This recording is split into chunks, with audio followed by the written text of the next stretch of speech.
You're listening to this podcast, so I know you've got a curious mind. Here's a helpful fact you may not know yet. Drivers who switch and save with Progressive save over $900 on average. Pop over to Progressive.com, answer some questions, and you'll get a quick quote with discounts that are easy to come by. In fact, 99% of their auto customers earn at least one discount. Visit Progressive.com and see if you can enjoy a little cash back. Progressive Casualty Insurance Company and Affiliates. National average 12-month savings of $946 by new customers surveyed who saved with Progressive between June 2024 and May 2025. Potential savings will vary. AI is incredible. It can teach you how to fry an egg and even write a poem, pirate style. Yarr! But it knows nothing about your work. Slackbot is different. It doesn't just know the facts. It knows your schedule. It can turn a brainstorm into a brief. And it doesn't need to be taught. Because Slackbot isn't just another AI. It's AI that knows your work as well as you do. Visit slack.com/meet Slackbot to learn more.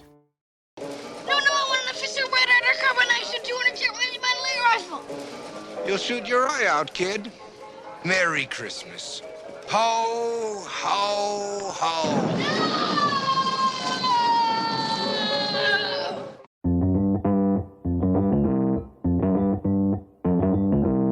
Live from Joe's mom's basement, it's the Stacking Benjamin Show.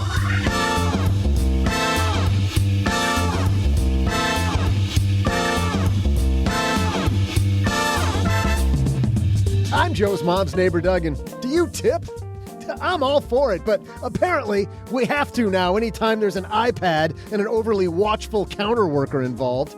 To help you figure out the tipping, and just the tipping, today we welcome Barbara Sloan. We'll discuss not only regular tipping, but holiday tipping as well, and how to budget if you work on tips. Plus, a man who has all the hottest tips from lenpenzo.com. It's your server. Nah, it's just Len Penzo. Coming in hot as well, we welcome the cow tipping champion, OG. Not only will they talk all thing tips, they'll all go head-to-head in my tip-top trivia. And now, a guy who's got all the tips and is generous with them, especially if the server gives him extra milk. It's Joe Saul Seahide. And a happy Friday to you, Stackers. I'm Joe Saul Seahide, Average Joe Money on Twitter. And you know what? Here, as we launch into the first full week of December, man, it's going to be time to really think a lot about these holiday tips. So we thought it's also a great time for the ultimate Stacking Benjamin's tipping guide. And we got a great discussion plan. Let's start off with the gentleman across the card table from me, the guy who likes to over-tip. I know that because I've been out with him before, and he's a generous tipper. Mr. OG's here. How are you, man? I am, very much so. Yep. Yeah, were you always a generous tipper, though? Well, I mean, not before I had a whole bunch of money. No, probably not. But that's like a flex. Do you see that flex? Joe, I've been with him when he does that, too. And have you noticed that he always finds a way to make sure we know he's a generous tipper? That's right. Yes. I did all low-key last week. We were out to dinner. We had a work event, and I'm using air quotes, but the IRS is listening. It 100% was a work event where a whole bunch of firm owners got together, and we have a kind of a conference together. But anyways, we were at dinner, and I kind of just put a little something underneath my glass as I went to walk away. You know, we were done. Everybody else was out of there, and somebody caught it. And they're like, "Hey, I saw what you did there. That's pretty cool." Yeah, so. and now our whole audience knows. So, Doug, back to your point, he still makes sure he gets it in. It's a weird flex. And let's go deep under Los Angeles, where our good friend Len Penzo, I think, joins us. How are you, man? I'm still recovering from Thanksgiving dinner, let me tell you. Oh, my goodness. You sleep all week leading up to this? I certainly did. And I think I forgot to tell you, when I was cooking dinner, and I really thought it was going to be a disaster. I've got everything on the table, and everybody started eating it, and they loved it. So it actually turned out it was much ado about stuffing. Every week. Every week. Every time. I'm so glad you're here, Len. I like it. Makes my jokes seem just awesome. Yes. And wondering what the hell she's doing here. The woman behind tipfinance.com and the author of the brand new hit book Tipped, Barbara Sloan, joins us. How are you? Hi. Hi, I'm so excited to be in the basement. This is awesome. Thanks for having me. It's about time we got you here. You and I and Doug, and should have been OG, but OG, your flights got all messed up. We met for the first time in Cincinnati almost exactly a year ago today. Yeah, that was a good time. Yeah, super fun time at Dinah Merriam's event, Economy.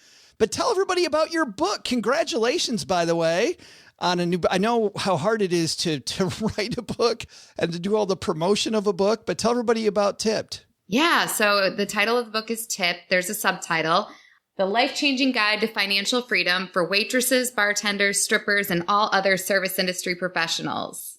This book took me probably a year to write, a year to edit, and now I'm in the midst of a year to promote it. And you know what it's like to write a book. It's not easy. It's tough. It is not. No, it's not easy. And promoting it's not easy. Although we love having you here. I know it's thing after thing after thing that you do. But you worked a lot, Barbara, in fields where people lived off tips. And we were talking before we hit record today. Big difference between the air quotes service industry and the tipped economy. Define the difference for us.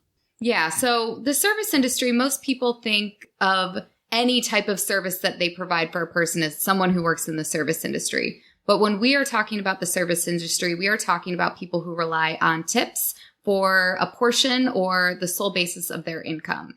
That is typically people who work in restaurants and hospitality, beauty and body services, home services, transportation services. So I like to say to the personal finance people, it's very similar to how when you have a brokerage account, any account that you can get at a brokerage account is technically a brokerage account. But when we are talking about a brokerage account, what we're talking about is an after-tax account. It's the same thing with the service industry. When we reference it, we're always talking about those people who work in hospitality, restaurants, those people who rely on tips as a portion of their income. It's actually a really big sector of the United States, too. There's over 5 million people who work on a tip-based income, and it's the largest private sector employer in the United States. So there's a lot of people out there. And how many years did you work in that sector? Because I know you worked there for quite a while. 20 years in the service industry. Yeah. And I did almost every job outside of like being a hairstylist and a taxi driver. Do not let me drive your taxi. But I was a shot girl, a beer girl at Fenway Park. I was a showgirl in Las Vegas. I was a coyote in New York. I was a cater waiter, a go-go dancer, a pole dancer. I mean, you name it. If it involved tips, I did it. God, your resume and Doug sound suspiciously alike. Like Doug and I are the same person. She was my mentor. Yes. Barbara was the coyote. Doug was the ugly. Like two pieces of that. We got Barbara here. We got OG. We got Len. We got Doug. We're going to talk all things tipping today. You know what, OG? I got a tip for people. Well, I might have a couple minutes of tips for people. You want to hear them? Let's do it. I had a breakfast mentoring meeting yesterday with a young woman who was just amazing. She is graduating from college with a degree in wealth management, and she reached out hoping for some pointers. And listen, if somebody's in Texarkana and wants to go into this beautiful field of personal finance and helping people get their money together, that is incredible. But even more incredible is how she reached out, how she was trying to network. And I was having a discussion that finding the right person and avoiding the wrong person for a role, that's what can make or break an organization. And we just don't see that many qualified people. So how do you find them? Well, Indeed sponsored jobs is a boost whenever you need to find quality talent. If you're hiring, Indeed is all you need. You can stop struggling to get your job post even seen on other sites. You'll match with quality candidates with Indeed's sponsored jobs. Get matched with and hire quality candidates who can drive the results you need. Reach candidates who meet your specific criteria like skills, certifications, or location. It drives me crazy when I'm matched with all kinds of people who aren't a fit. I don't have that kind of time. People are finding quality hires on Indeed right now. In the minute I've been talking to you, companies like yours made 27 hires on Indeed, according to Indeed data worldwide. Sponsored jobs posted directly on Indeed are 95% more likely to report a hire than non-sponsored jobs. Spend less time searching and more time actually interviewing candidates who check all the boxes. Less stress, less time, more results. When you need the right person to cut through the chaos, this is a job for Indeed sponsored job. And here's what's cool, Stackers.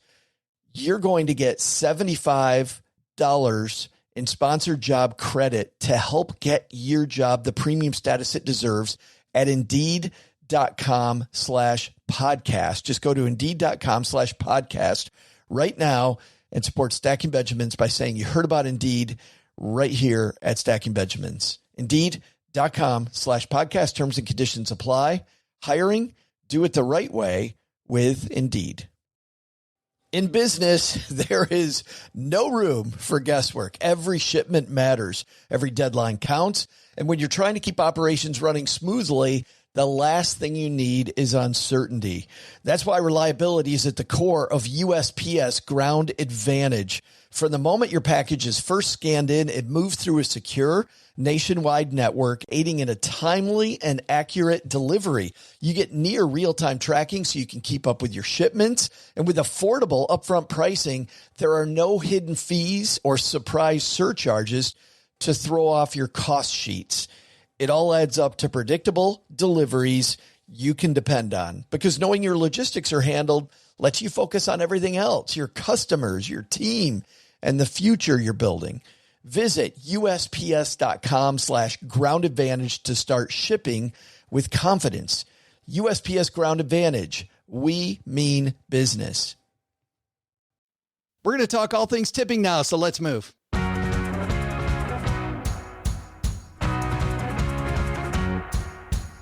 Today, we're inspired by a piece that comes to us from U.S. News, which is written by Mary Aline Ponzi. Holiday Tipping Guide, Who to Tip and How Much. And this is a big year for tipping, but we don't want to start there. We just want to start with all tipping in general. And Barbara, for people that are in the tipped industry, right, where you're living on tips, you know, for most people listening to this show, they have a W-2 income, but talk for a second about how important tipping a decent amount is for people living that as their wage.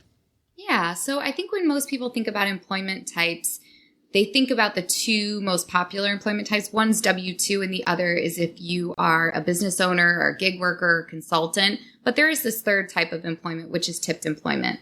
Those workers have a separate sub-minimum wage that starts federally at $2.13 an hour.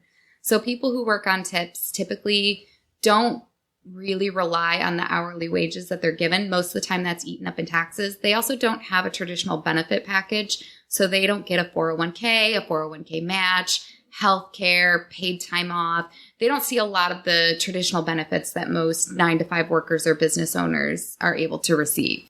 Len, earlier, Doug in the open talked about tipping now all over the place. In fact, if there's an iPad and you're getting all your food yourself, you're getting everything yourself, you still have that iPad on a swivel. The person's staring at me and it says, do you want to leave 15%, 20%, 25%? And I'm like, so I'm going to do all the work and you're still going to get a tip? Well, you know, peer pressure sometimes in those cases, it can be strong. That happens to me a lot too. But, you know, I usually give the benefit of the doubt in those cases and I will leave a tip. But if I don't get a thank you in return, that's the last time I'll give a tip like that. You get a demerit in the logbook. Yeah, I think that's decent. I mean, I don't think it's wrong to accept a thank you. I mean, if they've seen you giving a nice tip like that, a 15 or 18% tip, you know, I think it's only proper that they at least acknowledge that you've tipped them for no matter what was done. But maybe that's just me. Barbara, what's going on in those places? Is this kind of on the owner, that the owner's, you know, living on that, hey, I only want to pay people the $2 and something cents, and so I'm going to is this a cheap owner we're dealing with when you got that happening? Yeah, the iPad that's new, right? We're all still figuring it out. We're working the kinks out. Everyone's a part of it. There are a lot of establishments where there's the opportunity for service. If you think about a coffee establishment, for instance, if you go up and you grab a packaged sandwich, a packaged coffee, and you're checking out, I don't think that that's a situation where you're necessarily required to tip. You can go ahead and select no tip, sign your name, and move on with your day. My policy is typically tip on service, not on product. If you're at that same coffee establishment and someone is pouring you a beverage that they can burn themselves with, they're putting a cat face on your latte, they're giving you this service, then that's the time when that iPad is appropriate and you're giving that tip. OG, let's go through different types of people here. Restaurants. What's your guide to tipping your server at a restaurant? How do you come down on that? I think it largely depends on the type of restaurant. You know, if it's like a Chipotle or something like that, when we're kind of doing the iPad dealio, I'll do 20 pretty much across the board. You will do a 20% at a restaurant like that? Yeah. I'm not a big fan of like watching my food being made. I know some people like that, but I kind of, I'm like, I just do the magic behind the scenes. Surprise me with whatever you think is like. What would you like to eat? Oh, that's how you put the corn on the burrito. I didn't know that, with a spoon like this. Yeah, I believe you. You just, you don't actually need to show me you stirring the guacamole like the person in the back's doing. It's like, okay, I got it. You make it here. I don't need the sales job. But if you leave a lousy tip, I think it's very important that you do watch how they make your food. OG. Yeah, you're probably 100%. Right. With like DoorDash and Uber Eats, because I think they see that in advance. Maybe that's at least my guess, is that they see your tip in advance. And I always kind of feel like if I'm a little bit more on the high side, maybe I'll get my food quicker than the other bag that's sitting in their car. Maybe they'll circle to my house first, perhaps, if they're like, oh, this, whatever. I love that they've started to tape the bags close so that you know that they're not messing with them after you get it. Yeah. I think that's nice. Yeah. Yeah. That's, I think that'd be super bad if you gave a very small tip and the tape is off the bag. Exactly. Yeah. Yep. I'll leave that one alone. Len, they've got bartenders on here, $1 to $2 per drink or 15% of the total tab. How do you tip bartenders usually? You mean in percentage? Bartender, yeah. I usually give 15, 20%, usually 20. And it kind of goes up as I get drunker. And it also goes up if I don't have to keep telling them what I want. I mean, the bartenders who know what you want, you walk up to the bar and they've got it for you. They remember what you're drinking. I mean, they get even more usually. So I tend to be very good to bartenders.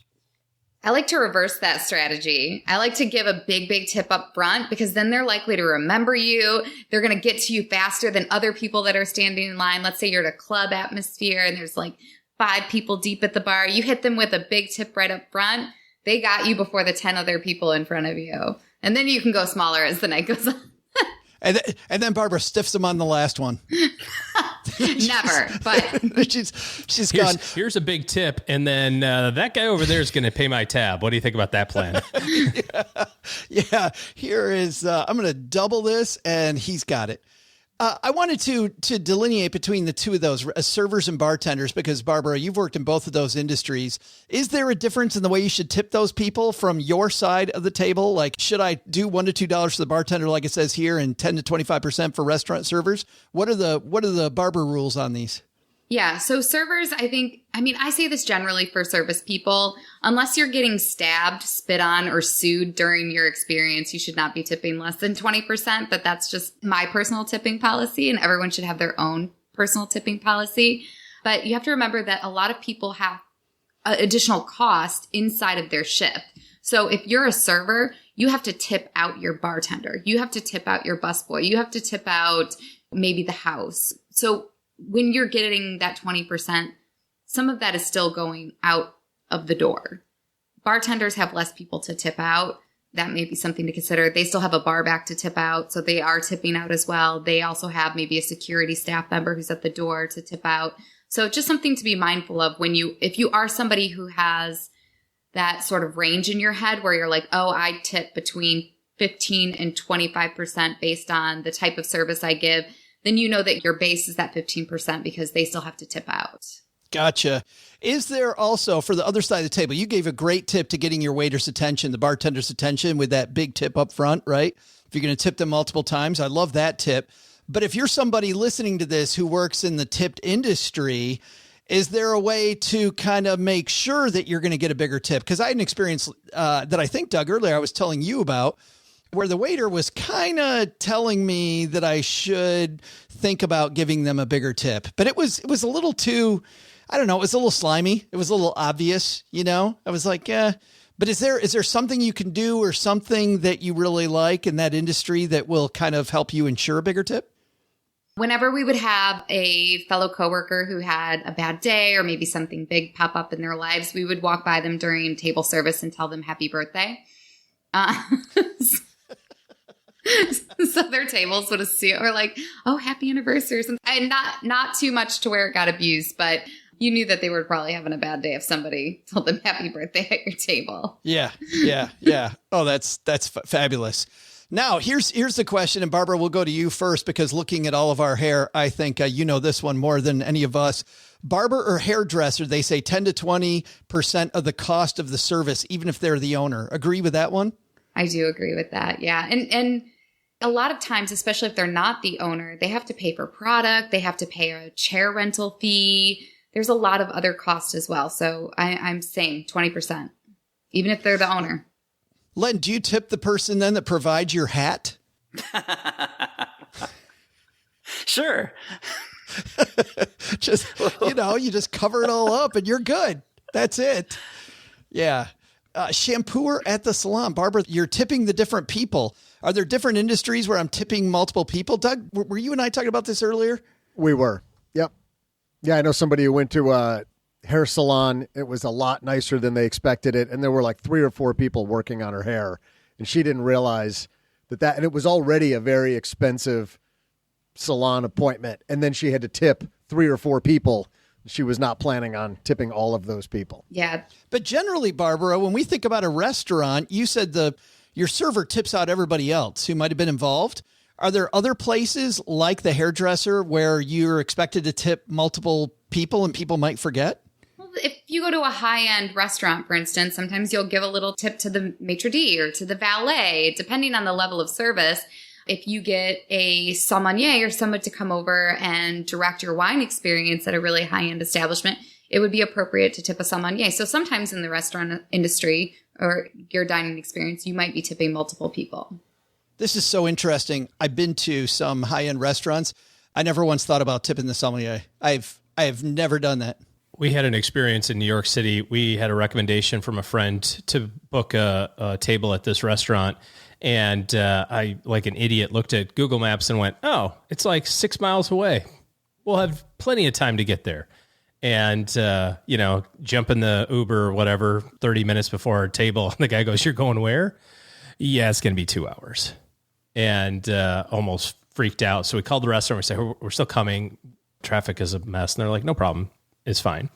But my friend had told me when you walk in, you should have money in each pocket. And depending on how you're feeling and how the maitre d' is looking at you, you should decide which pocket you're going to reach into to see what kind of table you want to get.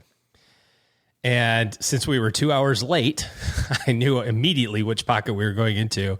And we walked up to the front desk, and the hostess said, no problem. We'll have you seated here in a moment. And I could tell when we started walking back, we were going down the path of, there's this back dark table where we think everything's clean. And then there was the table that was like right on the window on the water. I said, oh, before we go, I'm just so sorry that we're late. And did a little handshake thing. He goes, understood. It happens all the time. Your table's right over here. And totally went like at the fork, turned left to the water table. Woo! Like right out. Crisis avoided. So when you said you did the handshake thing, that means you palmed him a hundy, right? Oh, what? Some money, yeah. Gee, just so we know, which is the heavy pocket? Which is the heavy? Well, it was weird because I can't really remember. No reason in particular. Yeah, that's right. Next time they're together. Doug, why are you doing the reach around? But I know which pocket is the right pocket. I know which pocket. Doug's in my pocket again. Next up on this list is restroom attendant coat checker. And it says $1 to $2, but there are a few of these people on here where it says $1 to $2, barista $1 to $3, valet parking attendant between $1 and $5, airport skycap or porter $1 to $3, car washer $2 to $5, hotel housekeeper $3 to $5 per day. I want to get back to that one. Hotel bellhop $1 to $2 per bag. Have you, Len, raised any of these numbers because of inflation yet? Because it seems like, $1 was the number I was giving the coat checker 15 years ago. Is that still the number? I'll tell you with the baggage one, I've never done $1 to $2. Maybe I've always given $5 a bag, basically. So, and that's at the airport or at the hotel? At the hotel. Yeah. Yeah, not at the airport. You know what? Come to think of it, probably $2 to $3 at the airport because I'd probably give them a 10. We'd have 3 or 4 bags. So that's probably it. But at the hotel, definitely $5 a bag for usually. change. Yeah. But there's nothing, that's a great question, kind of a follow-up question. There's nothing wrong with asking for change, right? If you've got a 20, it's better to say, hey, can you give me 15 back, as opposed to saying, oh crap, all I got's a 20. I'm not going to tip you at all. Because if they're a valet or something like that, or the bellhop or something at the hotel, they've got a pile of money in their pocket to, give you change that's with, embarrassing. so. That's happened to me once before. Remember, I was going to share that later, but that has happened to me where I had only a 20 and this was for a bag guy. And I only had one bag, and all I had in my wallet was a 20. I had to ask him for change, and it was very embarrassing to me. I don't think that's embarrassing. It was for me. I felt terrible. I don't know. Barbara, what do you think about that one? Well, wait a minute. Before we get to Barbara, when you say bag guy, are you talking about somebody at a hotel or your dealer? You trying to get me in trouble, Joe? This is I'm not. I'm sorry. Barbara, to you. What's the right thing there? Do you ask for change? Yeah, you totally ask for change. And if you're unsure in a tipping situation, ask the question, right? There's a lot of nuance to this stuff. If you're going to that salon that's really high priced and you're not sure, oh, hey, it looks like there's a shampooer. What's the protocol here? What's the standard? This is going to be a service that you're going to have. You should feel comfortable throughout the process. So engage and ask some questions. Ask for change. Totally. Joe, that list that you just ran down is helpful, but I don't encounter a lot of those very often throughout the year. The airport or the hotel, a couple times a year, maybe. You don't go anywhere. I don't go anywhere. No nail technicians? Yeah, right. We touched on this a little bit, but I just want to be more specific about a question in the QSR industry. So, you go to the pizza, you order a pizza, and you go pick it up. Like, other than making the pie, you've done the work. They spin that iPad around and offer a chance to tip them. What would be helpful for me to know, and maybe anybody else on the panel knows the answer to this, are they getting paid that $2.13 minimum wage for that industry, or are they getting whatever, $15, $20 an hour? Because that'll make a difference, because oftentimes I may choose not to tip because I think, look, I drove in to get this pizza. It wasn't as much of a service, so I will either not tip in that situation or tip a pretty small amount. But it might change my approach if I know that they're only getting $2 an hour. Does anybody know the answer to that? I bet one person does. It is super state and establishment specific, right? So you would have to Google your state laws. Apply for a job there, Doug. Apply at, the pizza place. Apply at the Qdoba down the street and just see what the going rate is. And then you can just say, nah, I don't think I'm going to take this. I always tip at pickup places. Those are college kids. Anytime you're getting a to-go order, they're packing up your sauces. Doug, you look like someone who asks for some sides of ranch and some, some crushed red peppers. And, it looks like they're packing you probably double napkins.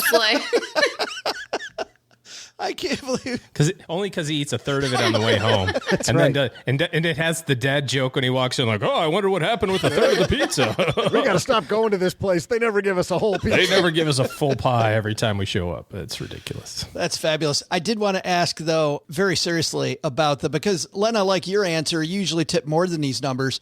But, Barbara, I think I know the answer to this. We got to think about inflation with some of these numbers now as well. This $1 to $3. Yeah. Yeah, I've moved from 20 to 25% for my minimum standards for tipping. And yeah, same thing you were talking about. You wanted to go back to hotel housekeepers. I was tipping $2, $3 a day 10, 15 years ago in hotel rooms. So for me, it's $5 a day now for hotel housekeepers. Yeah. Coming up in the second half of today's discussion, we're going to flip this on its head. We're going to talk about people working in that industry. How do you manage money when money's coming in inconsistently? We'll talk about that. And then we're going to end with our holiday tipping guide. Who do you tip around the holidays that may or may not get tips, and what do those numbers look like? But before that, we've got the highlight of this entire show, this contest that just won't end. It's a year-long competition between Len, OG, and it began the year as Paula Pant. Now is Paulette Perhatch. Today it's Barbara Sloan. And Barbara, we've got good news and bad news for you today. Would you like the good news first or the bad news? Let's go with good news. The good news is there's no pressure because Paulette / Paula last week were eliminated from the championship So you get to play spoiler. I think that's good news. The other good news, Barbara, is that you get to guess last. So you get to hear what these two clowns say before you have to guess at all. So I think that's pretty good news. And by the way, the score, 15.5 for OG. Len at 14, doing some quick math. If OG nails this one, Len is out, and OG has it wrapped up with 2 weeks to spare. So Len, a little bit of pressure on you. And if Barbara, if you win, it also extends it to another week. So we know the stakes. What's our question? Doug, you've got that for us. Hey there, stackers. I'm Joe's mom's neighbor, Doug. And let's admit it, tipping's just weird, man. It's like we all get to decide what someone's salary should be, like they're auditioning for their compensation.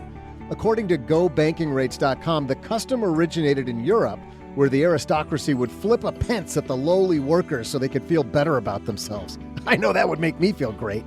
Americans only picked it up after visiting, and then it really caught on here after the 1900s.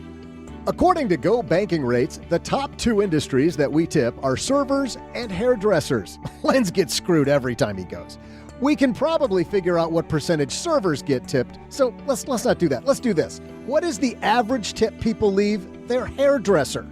I'll be right back with the answer after I throw a few more singles on the bill.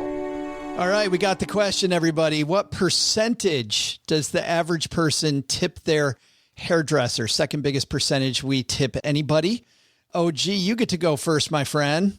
So this is in percentages, not dollars. What is the average person, percentage-wise, tip their hairdresser? I don't know. Pass. That's good. Is that good, Len? Len, do you like that? Yeah, that answer? works for me.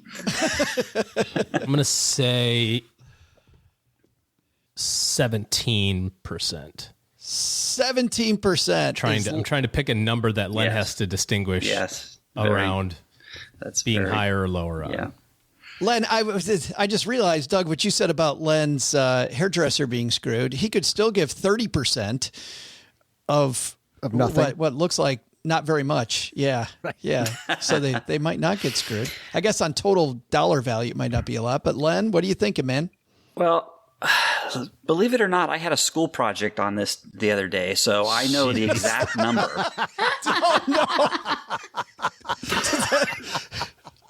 The number is 33%. Oh. The average person tips their hairdresser 33%. I like it. Barbara, you got a nice big field goal there between 17 and 33. What are you thinking? I'm going to go 17.1%. Oh. Bam! You know, it's not closest to without going over. You can be a little bit closer to Len. Oh, okay. Well, I'm letting you know in case you think it's like Price is Right. I see. Okay. No, you're good, Barbara. That's a good. Like if you thought it was 22, you don't have to say 17.1 to win. You can say 21. she does, because if you win, this is all over anyways. OG. I'm aware. That's what I'm trying to make either her win or me win. I will be acceptable with either of those things. Okay. I'm just making sure she understands what the rules are. You're very helpful. Because we weren't clear about them earlier. I'm going to stick with 17.1. 17.1 locked in, Barbara. You know, I'm just impressed by all the thought that goes into the screwing each other over that happens on this particular segment of the show. It's not about being right. It's how do I screw somebody else? That's right. Yeah. A lot of love here. I would love. You're feeling already, Barbara. Welcome to the family here in the basement. We would love to tell you who the winner is, but we're going to do that in just a minute. Right after we tell you this.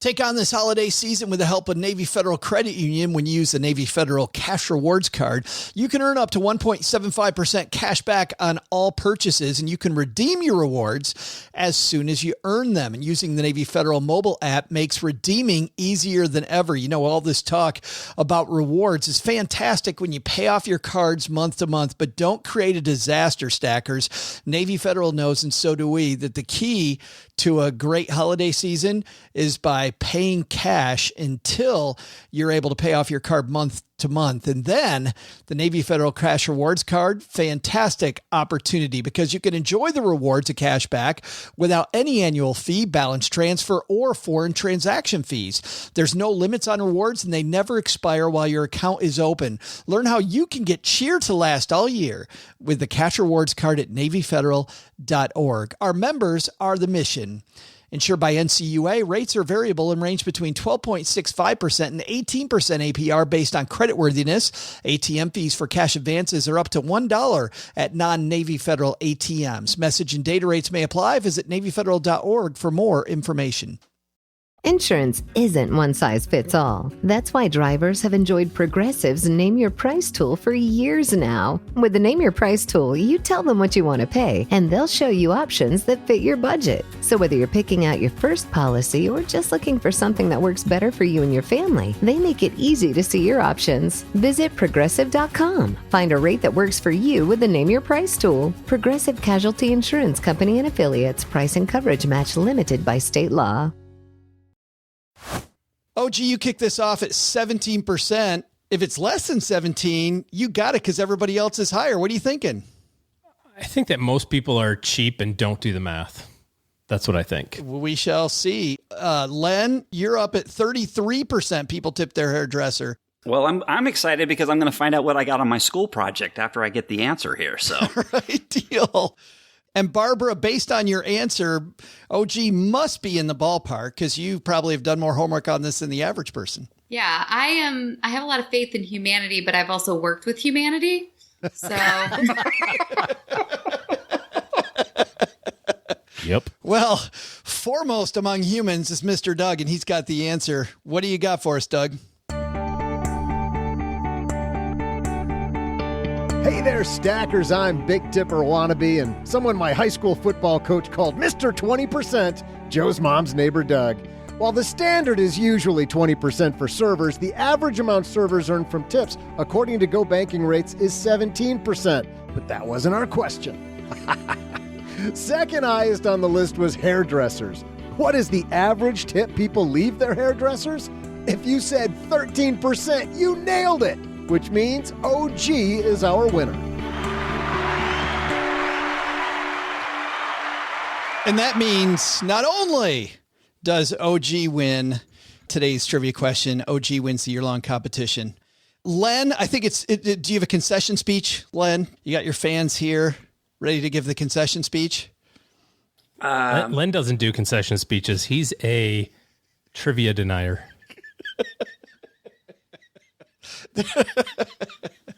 It was stolen. No, it is what it is. Does this mean we have to do this every week now that you've clinched it 3 weeks early? Now we have to feign excitement for the next 3 weeks on the show. Len's like, could this just be over? Could this be over? That'd be great. We keep going and I can build up a lead for 2023. They told me they'd be nice people, Mom. Yeah. Well, congratulations, OG, on the big win. And Barbara, if you'd taken 16.9, you would have had him. So close. So close. So close. She's going to worry about it for seconds. That really seems cheesy, though. 13%, that really seems low. I mean, gosh, that's... I know. I mean, I can't even believe... When OG said 17, I'm like, boy, is he feeling, Well, no, where you're the clue feeling... was... No, you weren't listening. The clue was... The most is for servers. The second most is hairdressers. And I knew I know the average for servers can't be 20. Barbara, you said you've worked with plenty of humanity. So I bet that surprises you less than most that people only tip hairdressers. It's the 13. One job that I've not had, or one of the, I've never been a hairstylist. So I'm not sure how their tips rank, but that saddens me for them. We can do better, people. That's right. We can step it up. Did the question really say the most was servers and then the hairdressers were second most? Servers, Doug, I think we're 17, right, Doug? Yes, and servers were 17. That's right. Yeah, we didn't say 17. I wasn't listening to the question. Yeah, we didn't say 17, Len, in the question. I missed the clue because, I would never said 33% if I heard that part of the clue. We did. We did say I don't think we said No, 17. we said it in the answer. In the answer, you Oh, we did. said it in the answer. My bad. And I think All it's right. important. We don't know if this was after or before tip outs, and there's some missing information in this. Oh, Barbara's got it under protest. Don't sap the fun out of this, What Barbara. are you doing? I'm just trying to help Len feel better and sleep at night. Thank you, Barbara. Thank you. That's what he has Ambien for. All right. On that note, time for the second half of this show. Second half, Barbara, is brought to you by MagnifyMoney.com. You know what happens, Barbara Sloan, when you go to StackyBenjamins.com/MagnifyMoney? I bet you get a deal. Oh, it's incredible. You find that the best banking accounts are not at your brick and mortar bank. It's probably at one of the many, many, many online banks out there. Over 92% of the online banks rated against each other at MagnifyMoney.com. Go to StackyBenjamins.com/MagnifyMoney to compare, switch, ditch, and save. StackyBenjamins.com/MagnifyMoney. CD rates going up, savings account rates going up, checking account rates. Hopefully you have a no-fee checking account. If you don't, head to Magnify Money and grab one. Well, speaking of checking accounts go up and down much more than average for people who are in the tipped economy. And Barbara, I want to start with you here in the second half and speak to the people that live on these uncertain incomes, right? I mean, how do you manage your paychecks if you're not sure what's going to come in next week? You must have some tips for people having done this for so long. Yeah. So you have to remember that businesses are very similar to people in the tipped industry. They both have fluctuating income. They both have fluctuating expenses. So people who work in the tipped industry have to be slightly more educated when they're budgeting than people who work for a 9-to-5 because they have fluctuating expenses on the fluctuating expenses and fluctuating income. Most people who have a W-2 income and their income is set and solid, they base their budget off of their income side. You, if you're a tipped employee, you can choose either income or expenses, whichever is more fixed, to start your budgeting process and then build in buffers. So let's say that your expenses are more fixed than your income. You can start building your budget off of the expense side. And then in areas where you don't have solid numbers, you can build out buffers. And there's two ways that you can build out buffers. You can do it by rounding up, or you can do it by setting aside that money earlier in the year and having savings goals as well. That's fabulous. Oh, gee, I would think, too, people in that industry probably got to know a little bit more about taxes and tax planning if you work in the tipped industry. And that's really the hard part, too, is because that income varies so greatly week to week or month to month. And then you also have to remember that you need to hang out with or hang on to 20 or some odd percent to make sure that you've got enough money for your tax bill. So don't forget that. If you're getting cash tips in particular and you're reporting them, and or if you're getting an adjustment on your W-2 because your company is kind of guessing what your tips are, make sure that kind of lines up with what's reality. Do some checkpoints throughout the year to make sure that you're staying on track with that tax payment. It sounds like, Barbara, if I had worked in the tipped industry, I would have to hide money from myself because I'm a spender at nature. I got to think that's got to be a tip for most people in that industry is hide money from yourself so you don't go blow it all. Yeah, it's definitely behavior. There's a lot of behavior involved in managing your money for tipped employees. As a W-2 employee, I like to say when you go out, you spend whatever you have left over, whereas people in the service industry spend what they have because they haven't set those systems up. So you have to be very diligent and you have to put systems in place so that you can set up for your retirement, your investing, your health insurance, all of those things before you spend all of your tips. Barbara, we talk about setting up systems. We talk a lot about automating your savings so that you just don't even think about it. Is that something feasible for people in this really variable income industry? Are there ways for them to do that?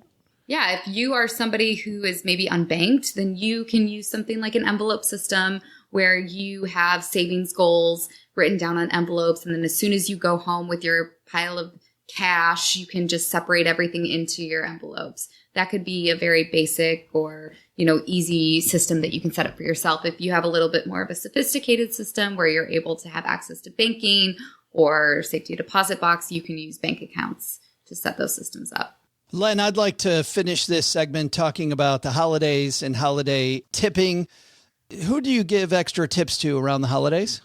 We have, for example, I have a milkman still, if you believe that. We tip Wow. we have the milk. Yeah, so we tip the milkman. Our mail lady, we give her a holiday, I call it a gift bonus. Our gardeners, they get something at the holidays. The honeybee treats the hairdresser to a holiday gift. Her manicurist gets a holiday gifts. Well, that's I think that's most of them. Do you have a percentage or a number that you try to do, or is it different for different people?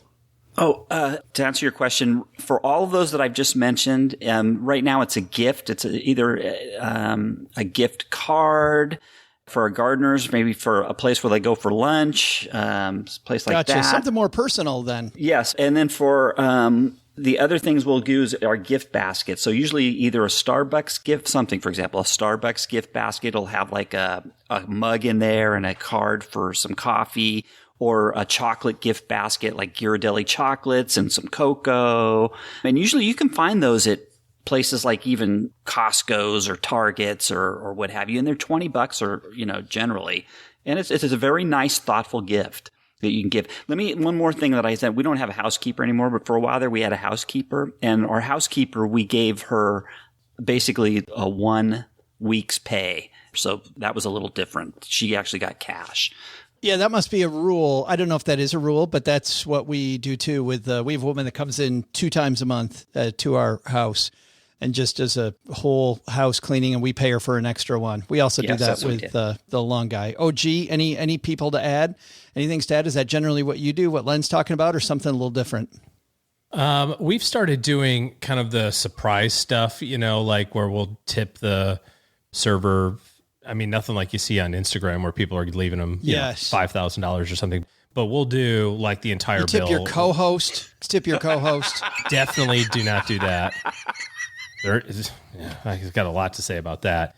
But one of the things that I haven't heard anybody say yet is the kind of gift basket of goodies out front, especially now as more and more stuff is delivered throughout the holidays, whether it's meals or Amazon or the UPS or the Postal Service or whatever. There's just always boxes upon boxes upon boxes, and we'll get deliveries overnight. We get deliveries early in the morning, late at night, it's dark. So we always leave out a basket of refreshments, little cans of Coke or bottles of water, snacks, that people can grab. Schlitz. A pint of little fireballs, Power up the FedEx guy. It's weird that all the neighborhood kids show up at our door when the fireball is refreshed. And boy, I can tell you that UPS driver's got a drinking problem. Apparently. Kidding.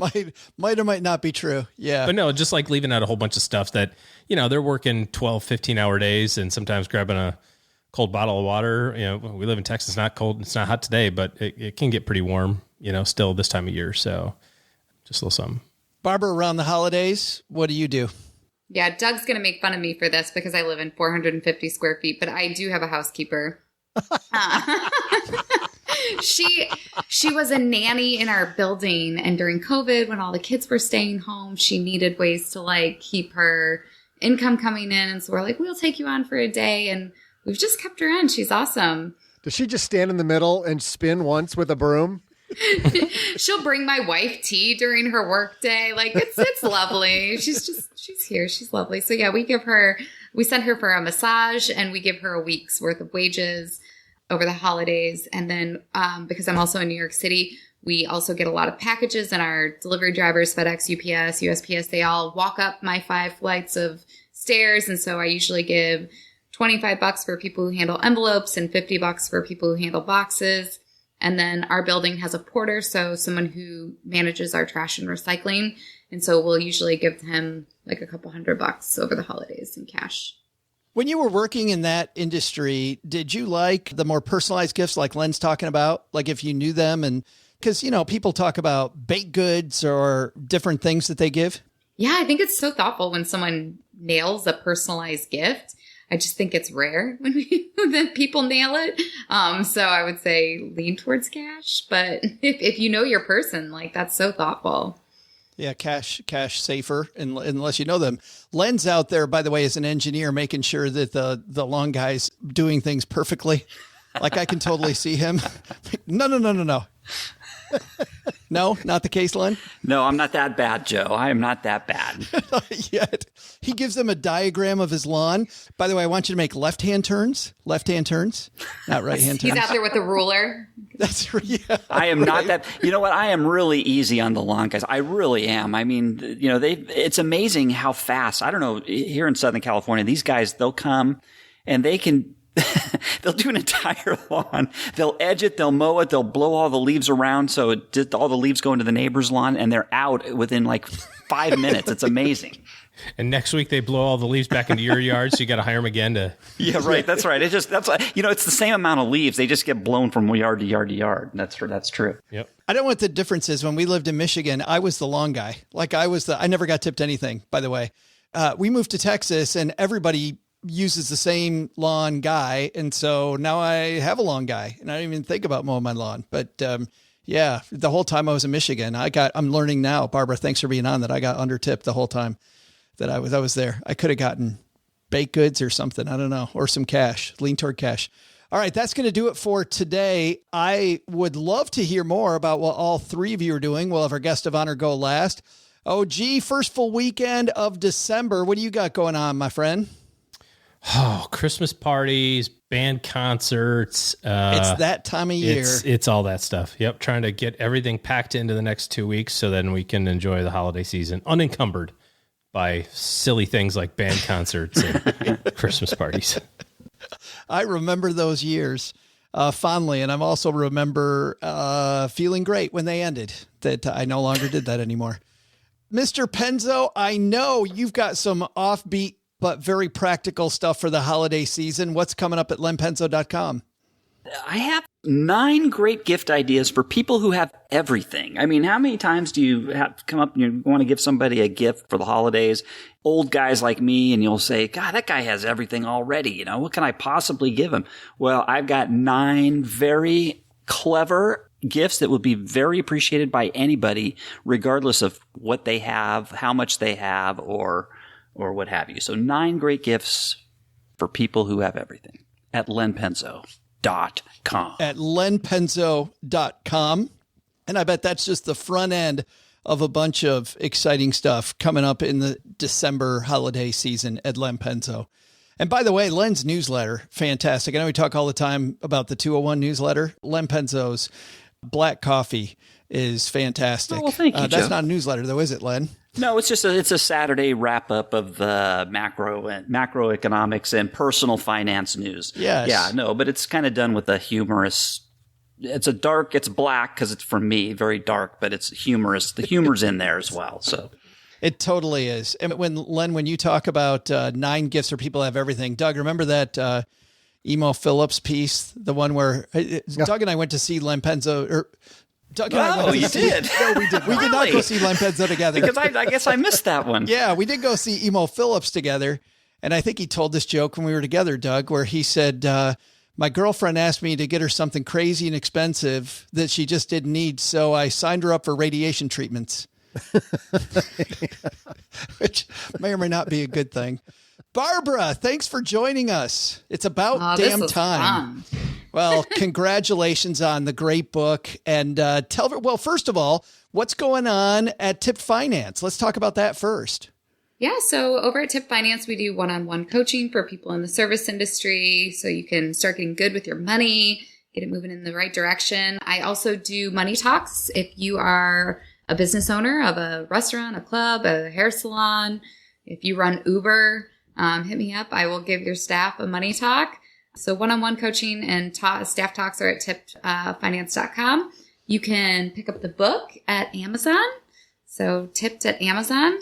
And I'll be in promo mode for the next couple of months. Hopefully I'll see everyone at Economy this year. I'm doing a talk on the big stage. I'm really excited for that. Awesome. Mm-hmm. It's funny. You beat me to the punch with the book, but Amazon, and just if the people go to tipfinance.com, I'm sure that you'll have got a link there too to the book as well. Yep. And by the way, if you're a business owner, and OG, you know about this, no better thing than making sure that your employees feel decent about their money. You don't want them worried about their paycheck. You want them worried about your business, whatever they're doing, and how good a job are they going to do if they're worried about money. Yeah. Yep. The industry has a lot of turnover as well. And so I think when people feel solid in their financial lives, they become happier, healthier, and more solid employees. Awesome. We'll have links to Tip Finance. We'll have links to lenpenzo.com. And to everything we talked about today, the pieces we referenced on our show notes page at stackingbenjamins.com. All right, that's going to do it. Doug, you got it from here, man. What should we have learned today? Well, Joe, first, take some advice from Barbara Sloan. If you work in the service industry, consider building your budget on either your income or your expenses, whichever one is more consistent. Second, the best way to save money on tipping is by collecting the tip from the group and then stiffing your server. Oh, the big lesson. No. What? Probably Isn't that not. Okay, keep going. But no, that was not a key point that people should have learned. Maybe not. Okay. But the big lesson: if you're Len Penzo's hairdresser, forget the tip. Just charge him the whole thing.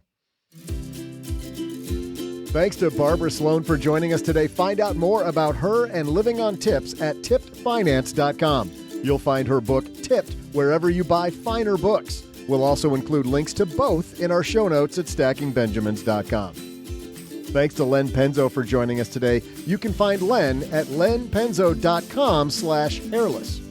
Thanks also to OG for joining us today. Looking for good financial planning help? Head to stackingbenjamins.com/OG for his calendar. This show is the property of SB Podcasts, LLC, copyright 2022, and is written in part by Paulette Perhatch, who helps writers power their words, their work, and their earning potential with her Powerhouse Writers Coaching Program. Find out more at powerhousewriters.com.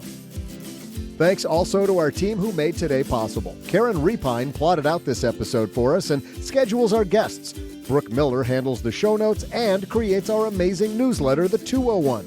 Tina Eichenberg makes the video version of this show, and both Autumn Seahigh and Gertrude Smith are our social media mavens. Not only should you not take advice from these chicken nuggets, don't take advice from people you don't know. This show is for entertainment purposes only. Before making any financial decisions, speak with a real financial advisor.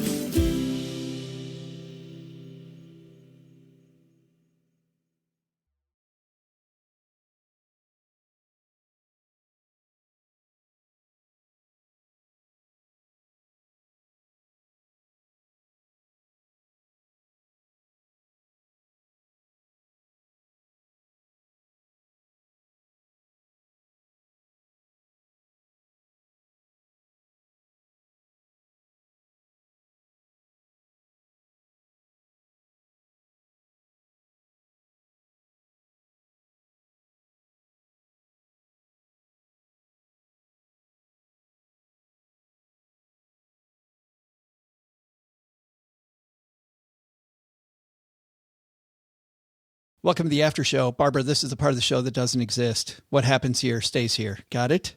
Got it. And by the way, if you're hanging out with us at this point in the show, we sometimes have people that need to spill the beans for who knows what reason. If you do, maybe call it dessert, but no after show reference. You know, tipping can lead to some awkward things. I remember when I was in Nice, I knew that in Italy, you leave a very small tip, if anything. And I'd read this in the guidebooks, having gone to Italy. So we get to Nice and we're sitting at this bar/restaurant outside in this beautiful square. The bill comes and I leave the amount on the bill and just a little bit more, like you would in Rome or in Venice. And the dude comes up and says, "Hey, is everything okay?" And I said, "Yeah, everything's fine." Then he comes back 3 minutes later and goes, "Are you sure everything's okay? Because I'm not sure if have I done everything great?" And I go, yeah, we're fine. He walks away and Cheryl says, "What's going on?" I'm like, this guy knows we're Americans and he's being just a jackwagon trying to get more money out of our damn wallet. Like, I'm on to this guy's game. He comes back a third time. He's like, "Are you sure? Because I feel like you must not have been happy. Like something must not have been happy. He's already picked up the money, right?" And I go, "No, I'm very happy. It's great. I'm sitting beautiful. It's fantastic. Thank you very much." Gave him a nice smile. We walk away. that night we're, of course, reading the Rick Steves book, and it says in bold letters, Nice is not like other Italian cities. They tip very American style. And I just gave this dude pretty much the finger. No. Is just, I feel so horrible because that guy just thought I was the biggest. Oh, man. But Barbara, you've been on the other side of that, right? Where you must have had some wacko tips or just, I can't imagine. Oh, yeah. So I remember one time I was working in Las Vegas. It was New Year's Eve. I was working at this Spanish tapas restaurant right on the Strip. And if you know anything about Las Vegas, they do a really big fireworks show at midnight. It's a great time if you can find a spot on the Strip to have your experience. I've got tables, like big, long party tables. I'm waiting tables at this point. One of the people I was waiting on apparently snuck in a bottle of Everclear. Had been drinking that all night. They had a great time. He tipped $5,000 at the end of the night. I was like, this is amazing. I was like, are you sure you want to leave this amount? And he's like, yeah, this is the best night of my life. I went and got the manager. I was like, can you just like double check that this is happening? So the manager went over, the GM went over, everyone checked with him. He's like, greatest night of my life. Next morning he calls in. He's like, made a huge mistake. Did you give it back or were you like, sorry, dude, not my problem? They gave a portion of it back. Yeah. And I was like, that sucks. But I mean, I totally get it. Could you imagine waking up the next day and just going, oh my God, what did I do? Doug, Right? This does bleed into... Yeah, it's exactly the same as my story. I can't believe how similar it is. He was at this Spanish tapas place in Vegas drinking Everclear. Doug's all like, night. so on New Year's Eve, I'm in Vegas. I had the greatest night of my I life. had the greatest night of my life. It's amazing server. This is bizarre. No, but I mean, it's a hop, skip, and a jump from your story, Barbara, because I used to live in London, and every night when I would get off the tube and walk back to my flat, I would pass this 7-Eleven, and at the corner was this guy who was the grubbiest, dirtiest, Dickensian-looking pauper you could imagine. I mean, he was just filthy. He had all this hair that was all matted, but he sounded like a professor out of Cambridge. And you would walk by him, and he would say, "Pardon me, sir, but could you spare a few pence for a gentleman in need?" Every time, like so polite and so well-spoken, it was odd. And I rarely ever gave him anything. And then the holidays come around and I'm feeling the love, right? And so I get back to my flat, which is only like 2 blocks away, and I grab that change jar that's on top of every guy's dresser. It was a big, huge, it was actually like a 7-Eleven Big Gulp. It was a huge plastic cup full of change. I thought, I'm not going to use this. So I just grab the whole cup and I walk back a couple of blocks and I give it to him. And he like looks at it, looks back at me, keeps like he can't believe what's happening. I'm like, "Merry Christmas, man." And I walk away, totally forgetting that in Britain they have pound coins. So I gave the guy like $75 or $100. I had no clue that that's what I did because I'm just thinking, it's dimes and nickels. You know, if you're an American, that's what you're thinking. This guy after that was just so polite to me. And he was like, can I do anything for you every time I walk past him? So it was pretty much the same as your guy giving you $5,000. It's pretty much the same. It's the same thing. I mean, it would have been the same if you like wrestled it from his hands afterwards and kicked him. So I did go back afterwards. I'm like, "Dude, Listen, bro. come on." Big mistake. And then you took his coat too, you know? That's how it felt. Yeah. Can I at least get the cup back?